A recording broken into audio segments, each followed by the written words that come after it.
Ticket, please." "Ticket?" her esteemed colleague repeated absently. He was peering up 3 blocks to the mass of blue and red flashing lights and dark uniformed police officers.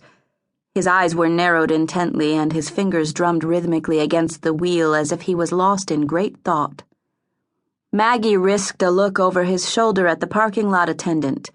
Because of the considerable height of the truck, she gazed down at him. He appeared amazingly small next to Attila the Hun's broad shoulder, and his face was covered with pimples, probably barely a day older than 18, and his width hadn't caught up with his height. Not exactly Superman material. She sent him desperate thought waves anyway. Hey, you, look at me. Just look underneath Godzilla's arm and spot me for one moment." "Your parking ticket, sir." The young man's voice cracked with impatience. He stared at them both glumly as if to say, "I spent 4 years in high school and all I got was a lousy parking attendant job." "Parking ticket?" her captor repeated, focusing on the attendant for the first time. He gazed around the cab, then straight at her. "Do you see a parking ticket?" "No," she whispered. She looked up the street. She could see blinking lights and the blue-clad police officers scurrying around like ants. She counted 8 of them. 8 cops. So close. Honk the horn, Maggie. Hit him in the ribs. Do something bold and courageous. This man is planning to commit another murder. But she couldn't move. She'd never liked loud noises. She lived in fear of making a scene. She still vividly remembered her mother throwing Waterford crystal across the parlor and screaming at her father that he was nothing but a philandering rat. And she remembered the very late nights when the house was finally dark and quiet, sometimes not until 4 a.m., when she would creep downstairs just to sit in the parlor and listen to the silence.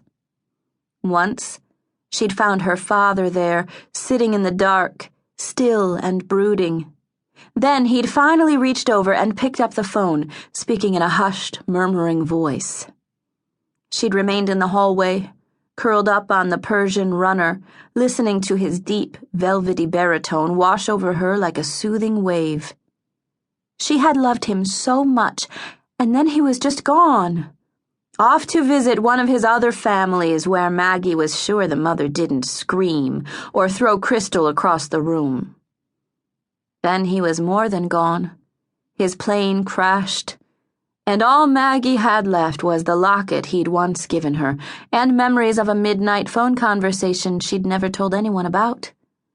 That secret was the only piece of her father, the infamous Maximilian the Chameleon, that was solely hers. Abruptly, her captor leaned over, violating her small space and interrupting her thoughts. His lips halted right next to the corner of her mouth, the way a lover's might, while his keen eyes fired to life. Maggie's whole body went rigid.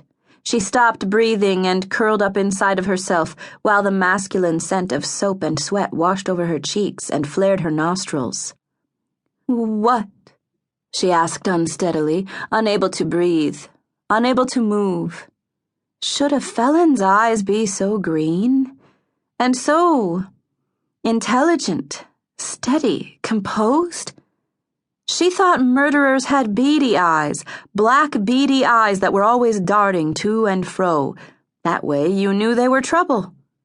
He said, $10. Huh? "The attendant claims we have to pay $10, he repeated.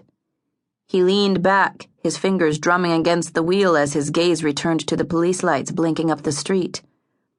"Expensive," he murmured absently. She could only stare at him, then belatedly at the purse beside her. The car behind them impatiently honked its horn.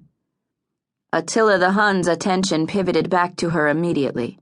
"Come on, Maggie," he said tersely, his voice so low only she could hear it. "No games now. There are a lot of people who could get hurt." "I know," she whispered. "I know." Frustration and humiliation thickened her throat, but she still couldn't think of anything to do. If she tried to raise a fuss,